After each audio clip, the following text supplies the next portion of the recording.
When we think of King David, what usually comes to mind? The young shepherd, the mighty warrior, maybe the poet king. But today, we're going to pull back the curtain on a different David. We're looking at David, the CEO, the master administrator who built one of the most powerful kingdoms of the ancient world. And the crazy part? The blueprint for how he did it has been hiding in plain sight for thousands of years. I mean, seriously, think about that question. How do you build a kingdom from the ground up? How do you take a bunch of different tribes, all with their own histories, and forge them into one single, secure, and wealthy nation? It takes more than just being a great warrior. It takes a system. It takes a blueprint. And that blueprint is tucked away in a detailed list from the book of 1 Chronicles. Now, I know what you're thinking. A list sounds boring. But this isn't just a dry list of names. Oh no. It's basically a super detailed organizational chart for David's entire government. And today, we're going to decode it together. So here's how we're going to break it down. We'll start with the foundation of his whole blueprint, the military, specifically his 12-month army. Then, we'll see how he actually governed all the different tribes. After that, we'll dig into the economics, how he managed the kingdom's money. And finally, we'll meet the king's inner circle, his personal brain trust. All right, first things first, security, right? No kingdom can last if it isn't safe. But here's the problem. If you mobilize a huge permanent army, you could totally wreck the economy. So what was David's brilliant solution? He created a rotational army. Think of it like a massive National Guard. Instead of keeping hundreds of thousands of men in the field all year long, he had divisions that served on a schedule. 1 month on, 11 months off. This was genius. It kept the men trained and ready to fight, but it also let them go back to their farms, their families, their jobs for most of the year.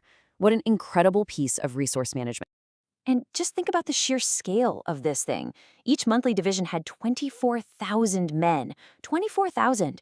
That alone is a huge fighting force, ready to be called up at a moment's notice. And he had 12 of these divisions. Yep, one for every single month of the year. This meant the kingdom was never, ever left vulnerable. It was in a constant state of readiness, just rotating like clockwork. So you do the math, and the number is just staggering.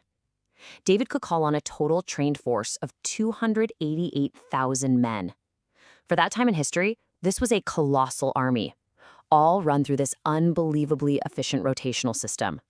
And of course, it was all perfectly organized. Every single division had its own high-ranking commander, basically a general who was in charge for that month.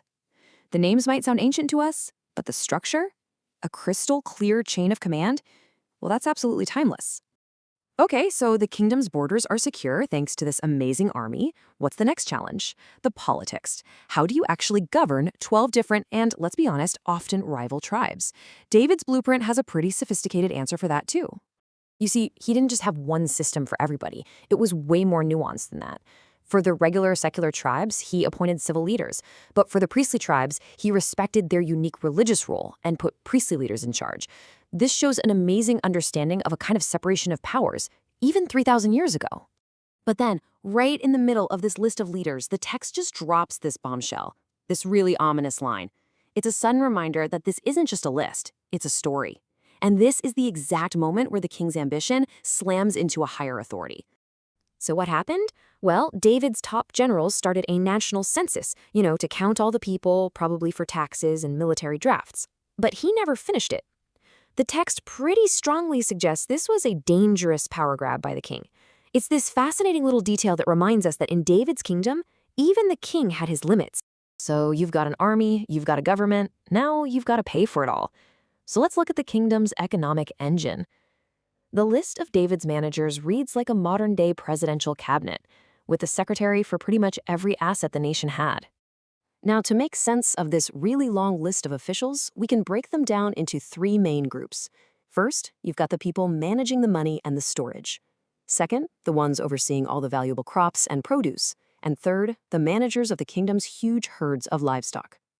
First up, the Treasury Department. There was one guy in charge of the mean royal storehouses, kind of like the nation's treasurer.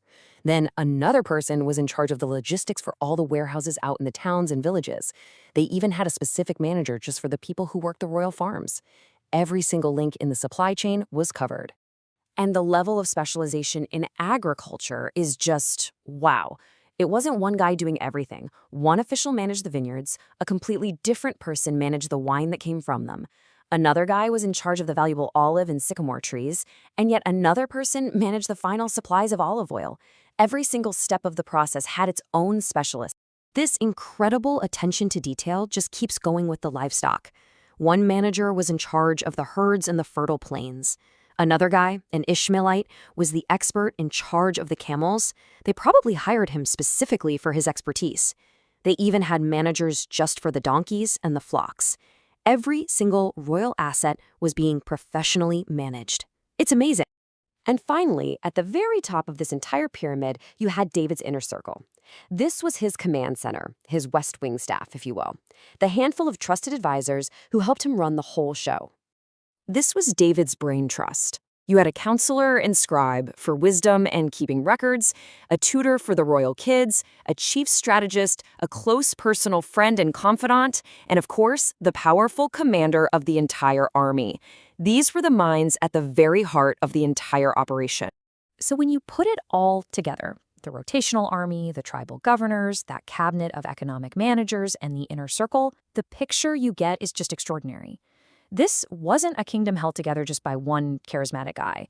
It was built on a durable, detailed, and honestly, a surprisingly modern system of organization. And that kind of leaves us with one last thought to chew on.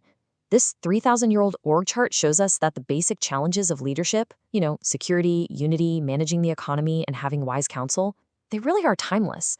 It really makes you wonder, what can this ancient blueprint teach us about how power is still structured today?